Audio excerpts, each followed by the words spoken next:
We are back, folks, here on the Michigan Insider. Sports Talk 1050, WTKA, online at WTKA.com. We're live here inside the Suburban Chevrolet Make the Choice studios, Ira, and it's been a Diamond Wednesday, mostly Diamond talk with a little Van Gundy sprinkled in there this morning. Yeah, but all of our baseball and softball talk for Michigan sports, which includes Eric Bakich coming up next and Carol Hutchins following Coach Bakich, brought to you by Advantage Sports. Want to take your game to new heights? Advantage Sports on Stadium Boulevard in Ann Arbor is the place to catch the advantage for all things baseball and softball. Advantage Sports carries all the top brands, including Wilson, Demerini, Easton, Rawlings, and Mizuno, offering everything needed to outfit any serious ball player with indoor batting cages and professional instruction, glove and equipment repair by GP Sports Services, and physical training by Advantage Strength and Conditioning. Everything you need to fine-tune your game is under one roof. Choose to catch the advantage at Advantage Sports on Stadium in Ann Arbor. Visit catchtheadvantage.com or call 734-369-4944. You know, Ira, we've been hitting on with Coach Bakich. He's talked about a young team and getting over some of the mistakes that are typical of young teams, and so we've been focusing on a kind of theme of winning series. You're gonna lose some games, you're gonna get knocked off from time to time, but winning series.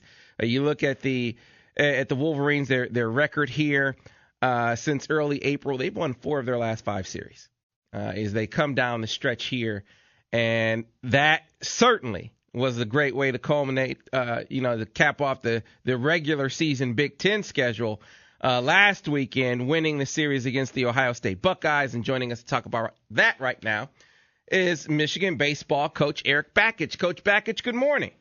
Good morning, Sam. Thanks for having me. Thanks for joining us as always, Coach. And again, as I just said, winning series has been kind of the talking point for us in the past, for obviously the season, but certainly for the past month and a half. And your team responded yet again. And your pitchers in particular, Coach, the stat just blew me away. Your starting pitching has thrown 30 consecutive scoreless innings after the start yesterday. It's been awesome to watch it. Our starting pitchers have pitched at championship level, and you got to feel good about that headed into the Big Ten tournament next week. We certainly have had Trent Skutnick set the tone on Friday night, and then Evan Hill topped that, and then Brett Adcock topped that, and then Keith Lehman went out yesterday and threw 7 scoreless. So I think they're feeling pretty good. Our starting pitching as a unit is feeling pretty good. Yeah, it's certainly the way that you want to close as you get ready to head into the postseason. Want to be trending in a positive direction, and your team definitely is. Let's start with that first game against Ohio State, and then build up. You mentioned it; it was a loss, but you got a great effort from Trent Skutnick in that game. Well, obviously our kids are, it's there's no love lost with that other team over there, and Trent was just fired up, and it's one thing to be fired up, but then you got to go back it up on the mound, and he did exactly that. I mean, he just it was his best performance probably in his career, but certainly since I've been here, and he just pounded the strike zone and attacked and gave up 1 run in 8 innings, but was just did an excellent job of attacking their hitters. Yeah, and the next game, and you mentioned it in the intro, you said Evan Hill came out and topped that, and the thing about Evan in particular, when you talk about him, there are games where maybe he held the competition down, but you'll say, but no, this really wasn't his best game. He held him down, but there were some things that he can do better. Was this one of those games, or was it more the kind of game that looked like the final score looked in the grand scheme of things? Well, for Evan, it was kind of a wake-up call at Northwestern on Friday, and he had been having these games where he'd do pretty good, and then he'd just have like a meltdown inning, and he needed to get with Sean Kenny, our pitching coach, and get some things squared away mechanically, and he needed to get some things squared away mentally as well. Just maybe in just trying too hard, thinking too much, whatever. So we gave him that start in the midweek against Central Michigan, and he looked like the guy that, that what his potential is, where he's pounding the strike zone and throwing his second and third pitches in for strikes. And he carried that right over to this past Saturday. And again, it was just, he looked totally in control.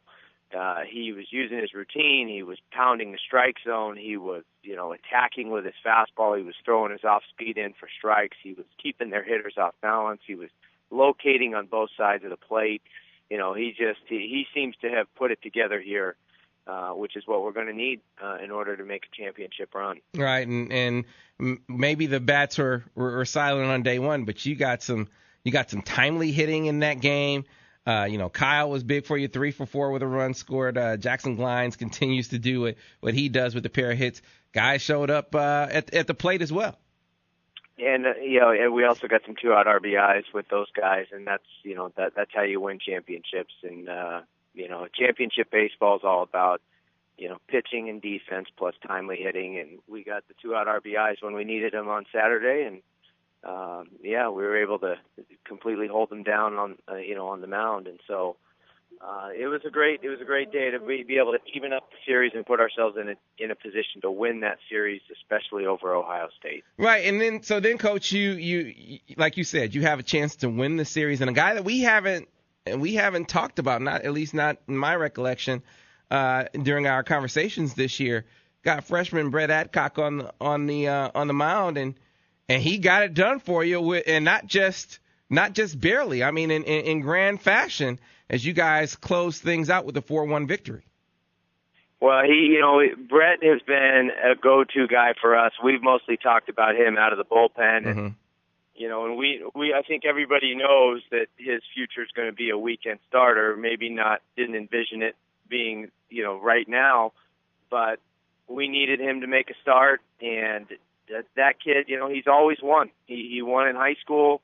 He's always won. He's always, put his team in a position to win a championship. And that dates back to as long as he's been playing. And he did exactly what we needed him to do. He stepped up, and he's got a lot of ability. He's really improved in the 9-10 months he's been at Michigan. His velocity is now topping out at 93. He's sitting on 91. But he has 4 pitches, and he throws a curveball, a cutter, and a changeup, or a slider, a cutter, and a changeup. And it's just he really has the ability to do a good job speeding up hitters, slowing them down, throwing a fastball by somebody, throwing his fastball on both sides of the plate. So, for him, he had a great opportunity to watch what Trent and Evan did on Friday and Saturday, and just try to mirror that, and that's exactly what he did. And he pitched 8 shutout innings, and I think only gave up a couple of hits. Right, and earned Big Ten Co-Freshman of the Week. So again, outstanding pitching. We're talking to Michigan baseball coach Eric Bakich here on the Michigan Insider on Sports Talk 1050 WTKA online at WTK.com. And then yesterday against UIC, Kevin Lehman keeps the scoreless party going as you guys won that game 2-1. Yeah, and Keith's another guy. 4 pitches. He's got a fastball, curveball, cutter, and changeup. And UIC, I got it. They're in the horizon. It's a midweek game, but they're a very good offensive team. Probably, I'd put them up there with some of the better offensive clubs we faced this year. I mean, their offense is hitting over 300 as a team, and they've got some guys that stand in the box and look pretty good. And he had the ability to throw the changeup when he needed to, and throwing a couple of different breaking balls in there. But they're a very good offensive team, and to hold them down for 7 scoreless innings, 8 scoreless innings with Mac Lozer right behind him in the 8th, that's not easy. That's tough to do. Right, and so you guys close out the regular season in the non-conference tilt and against a really good team, number 22, Kansas. Kind of tell us about Kansas a little bit as you guys get ready for the Big Ten tournament. Well, Kansas, like ourselves, seem to be playing the best baseball of the year at the right time, which is right now. So Kansas is coming in hot. I think they've swept their last 2 conference weekends. They've won quite a few games in a row. I think they only have 1 loss in their last 10 or 11 games. But they're a veteran team. They're mostly juniors with some seniors, and they're just this is kind of a year where they're looking at an at-large bid, and so it's going to be a good challenge for us. And but we're playing our best baseball right now as well. So we're up for that, and we just want to keep this positive momentum going, keep this good mojo we got going, so we can just carry it right on into the tournament. Coach, I know you're focused on Kansas. I'm just curious, is your seed already established? I know you guys. I didn't look at the standings this morning. I know you guys were pretty close to Minnesota, but is your seed already established heading into the tournament? No, we can't finish higher than fourth or lower than fifth. And Minnesota plays Indiana this weekend, and if Indiana sweeps Minnesota, we'll be the 4 seed, and if Minnesota wins one game, then we'll be the 5 seed. Gotcha. So we're locked into that game, which means we'll play at 9 p.m. Central Time on next Wednesday regardless. Gotcha. Okay. Well, Coach, good luck this weekend, and then we'll talk to you next week about the Big Ten tournament. Hey, that sounds great. Thanks, Sam. All right, thanks a lot. That was Michigan baseball coach Eric Bakich, and as he said, his team is trending like you want your team to trend as the postseason approaches. All of our guests from State Street are brought to you by Dexter Builders. Whether you're looking for bathroom remodeling, room additions, a replacement window, or other commercial and home remodeling, Dexter Builders can turn your home improvement ideas into reality. They are Dexter Builders.